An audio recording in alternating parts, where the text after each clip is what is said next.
Olá, amigos aprendizes do Evangelho. Hoje, no capítulo 20, vamos acompanhar a continuação da conversa do André e do Vicente com a Cecília e a Aldonina, que estão lá em Campo da Paz, estão em um momento de palestra afetuosa, que é o título do capítulo.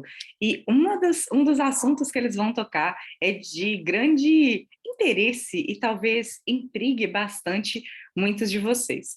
Bom, eles continuaram conversando sobre as belezas de nosso lar. Em algum momento, a Aldonina, né, que é uma das duas, principalmente a Cecília, que falou no capítulo passado, agora era a Aldonina que falava, que alguns membros da família delas especificamente, visitavam a cidade, nosso lar, de tempos em tempos, e inclusive uma tal de Isaura, ela fala, nossa irmã Isaura, que se casou em Campo da Paz há 3 anos, lá reside em companhia do esposo, que é funcionário dos serviços de investigação do Ministério do Esclarecimento. Ele morava junto com eles em Campo da Paz, mas há muito tempo foi convocado para serviços em nosso lar e mais tarde veio buscar a noiva. E aí, o Vicente, que estava quieto há um tempo, se manifesta porque é um assunto que ele diz que sempre despertou o interesse dele desde que ele desencarnou. Ele não fazia ideia desse negócio de casamento no mundo espiritual, né? Depois da morte do corpo. Ele chegou a assistir festividades, né, desse tipo e ele se surpreendeu absurdamente. E aí a Cecília começa explicando, e é o que eu vou tocar aqui mais, né, para a gente compreender, caso isso seja estranho, né, caso isso soe diferente aí para vocês, que ela diz assim: esse estranhamento que a gente tem de pensar no casamento pós-morte resulta do exclusivismo pernicioso a que nos entregamos no plano carnal, porque, se o casamento humano é um dos mais belos atos da existência na Terra, por que deixaria de existir aqui, onde a beleza é sempre mais quintessenciada e mais pura? Bom, é claro que até essa frase dela causa um pouco assim, não é bem assim, né? Porque nós sabemos que muitos dos casamentos aqui na Terra são situações de resgate, né? São pessoas que vêm com uma tarefa de estar junto para resgatar, porque realmente o casamento é uma instituição belíssima, né? O Emmanuel fala em um dos livros, não me lembro qual, que se a gente voltasse, né, à poligamia, seria um grande retrocesso da humanidade. Porque qualquer um que tem um cônjuge que more há algum tempo junto com uma pessoa sabe o quanto é desafiador o convívio dentro de um lar. Por mais afinizados que o casal seja, pequenas coisas dão desentendimentos. Eu e a Apolônia, nos comentários aí do Aprendendo com Emmanuel, inclusive, fizemos um comentário semelhante a esse. Porque é o seguinte, viemos de culturas diferentes, a gente tem a nossa forma de ser, a gente gosta muito que as coisas sejam do nosso jeito, e é muito estranho quando vem uma outra pessoa e quer agir diferente. Por padrão, ainda no nosso nível aí da Terra, os casamentos ainda são extremamente desafiadores. Mas é o seguinte, imaginem, se o cônjuge for difícil de pensar, imaginem vocês em uma pessoa extremamente querida, que você gosta demais da companhia dela, que você gosta de contar as coisas, que quando acontece alguma coisa triste você quer falar com ela, que quando acontece alguma coisa muito feliz você precisa compartilhar com ela, seja essa pessoa quem for. Imagina vocês no mundo espiritual.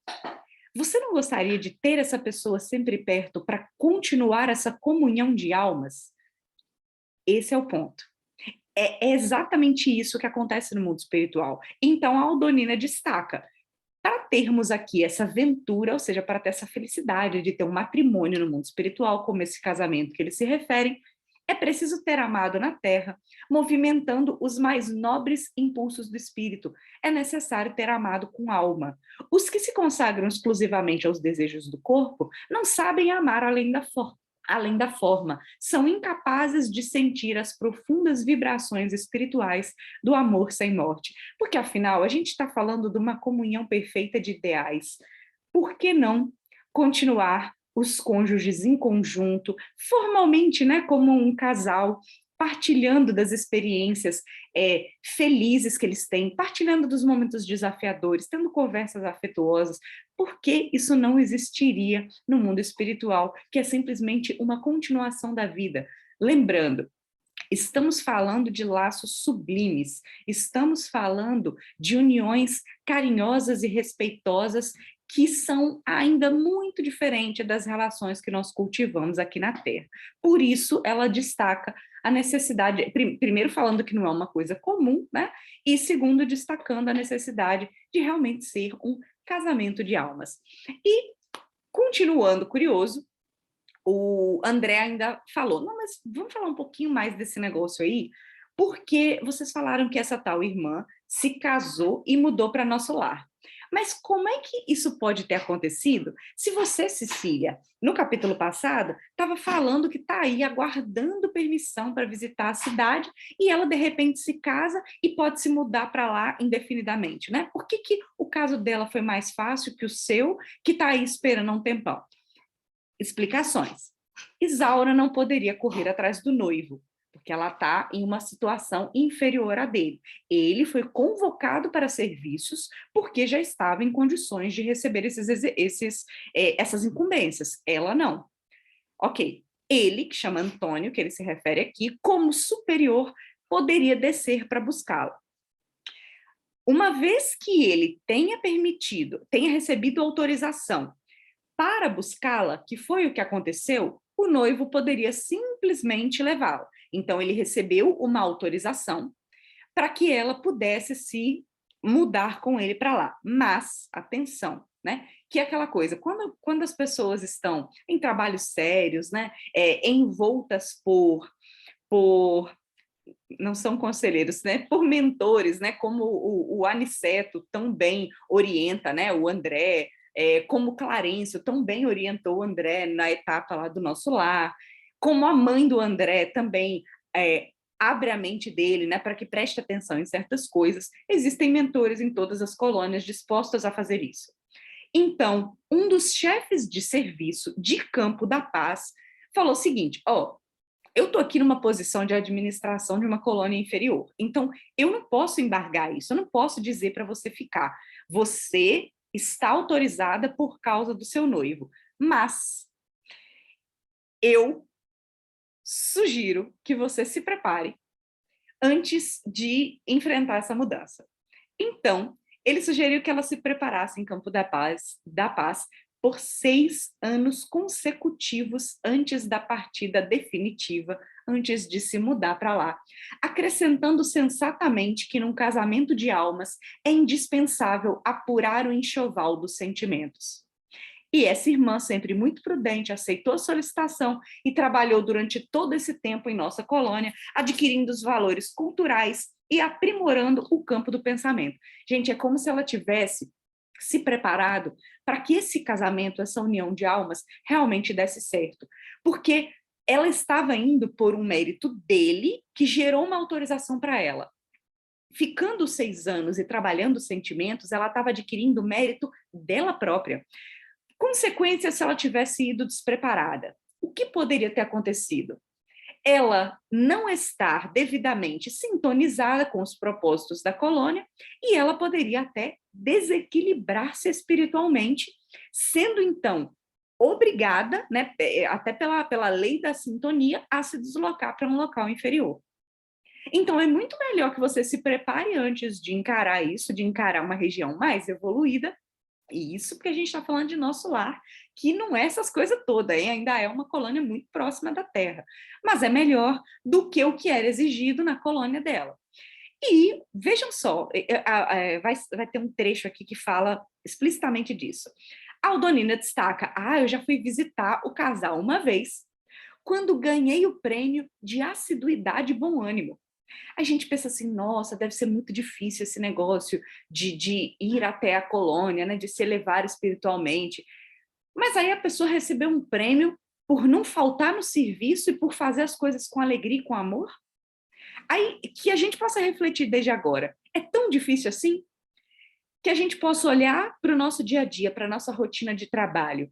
Nós somos aqueles que faltamos ao trabalho, óbvio, sem a justificativa plausível, e a gente trabalha com mau humor, a gente faz as coisas de qualquer jeito? Porque se sim, nós seríamos alguns que ainda estamos aí em Campo da Paz, fazendo trabalhos mais desafiadores e ainda se preparando para a elevação. Agora, se a gente já consegue fazer as nossas atividades, as nossas obrigações com carinho, se a gente anda uma milha a mais, se a gente tem proatividade, faz aquilo também que não nos foi solicitado, aqui na Terra, imagine serviços do mundo espiritual. De novo, a hora da gente se preparar para uma caminhada espiritual é agora, né? Não é só quando a gente desencarnar. Bom, e aí ela acaba de comentar sobre essa visita, que ela visitou um tanto de lugares e mesmo assim ela está longe de conhecer isso tudo. Aí ela diz, mas em breve eu vou voltar, porque os nossos instrutores afirmam sempre que tudo de bom deve aguardar do destino quem saiba servir ao bem e trabalhar com esperança. É aquilo de fazer bem feito e ir apurando os sentimentos. E aí, não é só questão de ir para nosso lar, é também alcançar posições ainda mais elevadas no mundo espiritual. Vejam que no livro, de certa forma, sempre tem uma receitinha para gente. É praticamente uma receita de bolo. A diferença é que fazer um bolo é muito mais simples do que trabalhar os sentimentos, né? Do que assar aqui, do que cozinhar o que está dentro da gente. É muito desafiador. Só para finalizar o capítulo, o André fica assim curioso, né? Nossa, mas vocês almejam tanto ir em nosso lar e falam tanto das instituições. Aqui em Campo da Paz, vocês não têm assim uns lugares legais, né? Alegres, abertos à juventude? E ela fala, a Cecília responde dessa vez: não temos, a gente não está reclamando, não, né? A gente não quer ser ingrato. Mas, olha o problema da sintonia. A gente está na vizinhança dos irmãos encarnados. As tempestades que nos cercam nos obrigam a serviços constantes. Os quadros inferiores que nos envolvem nos obrigam, de novo, a ficarmos sempre atentos e são profundamente dolorosos de assistir. A cidade, por exemplo, não tem ministérios da união divina e da elevação como tem nosso lar. Então, eles não têm uma influência superior muito direta, muito fácil. Os trabalhos de comunicação, lembra que nosso lar tem o Ministério da Comunicação? Ela diz, trabalhos da comunicação e do auxílio em Campo da Paz ainda necessitam de muita gente educada no evangelho para funcionar com eficiência. O que isso significa? Gente, lembra, a espiritualidade sempre trabalha com o que tem. Quaisquer espíritos em alguma condição de começar a ajudar, está lá trabalhando em Campo da Paz, por exemplo. Mesmo que seja com mau humor, mesmo que seja reclamando um pouquinho, enfim. Ainda não são corações trabalhados. E, obviamente, isso dificulta um pouquinho o trabalho. E, além disso, por padrão, né, por finalidade, eles são uma colônia de socorro urgente. Campo da Paz é mais que tudo, ela diz, um avançado centro de enfermagem, rodeado de perigos, porque os irmãos ignorantes e infelizes nos cercam o esforço por todos os lados. Olha só a localização. De 10 em 10 quilômetros nas zonas de nossa vizinhança, tem postos de socorros como esse que eles estão, que funcionam como instituições de assistência fraternal e sentinelas ativas ao mesmo tempo. Então, veja, a descrição que o governador dá é como um campo de batalha com a paz de Jesus. Comparando, eu fiquei pensando quando eu estava destacando, refletindo aqui sobre os pontos principais, imagina no ápice do Covid, né, do vírus Covid, quem estava na linha de frente, quem estava nos hospitais. É possível ter uma alegria interna aqui na Terra, né, mais desafiador, né? Imagina tudo contaminado, as pessoas morrendo, um desespero, uma insegurança, aquela loucura. Quantas vezes a gente viu, né, cenários divulgados na internet, divulgados na televisão, de coisas carinhosas, né, acontecendo em meio a esse tumulto todo. Agora, pensar em descanso, né, em um alívio, pensar que tinha médicos que ficavam aí em turnos super longos, sem poder ir para a família, sem poder realmente descansar. É por isso que tem lugares bonitos de descanso, tem, mas não é tão fácil, né? Não é tão fácil, mas por dentro existe paz. Tem uma batalha lá fora, mas é como se a gente pensasse naqueles enfermeiros, naqueles médicos, que por dentro conseguiam guardar aquela paz de dever cumprido, conseguiam sorrir, né, para encorajar e curtir com aqueles pacientes que se recuperavam. Então, todo esse ambiente pesado por fora, mas as pequenas comemoraçõezinhas que deixam o coração leve por dentro. Então, ele diz, no exterior, Ela diz: no exterior o trabalho é rigoroso e incessante, mas dentro de nós tem uma tranquilidade que nós mesmos dificilmente podemos compreender. Por último, o André pergunta se o serviço é específico da cidade, né? E olha que interessante. A Cecília fala que não, que ela e a Aldonina, por exemplo, tem grandes tarefas com os recém-encarnados.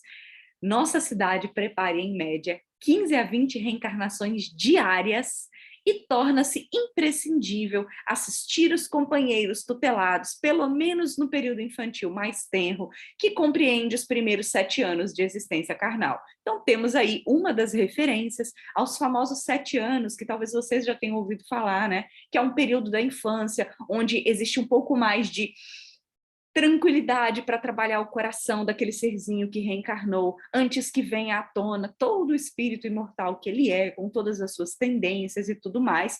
É conhecido, né, no espiritismo pelas bibliografias terem essa referência, e vimos aqui uma dessas referências.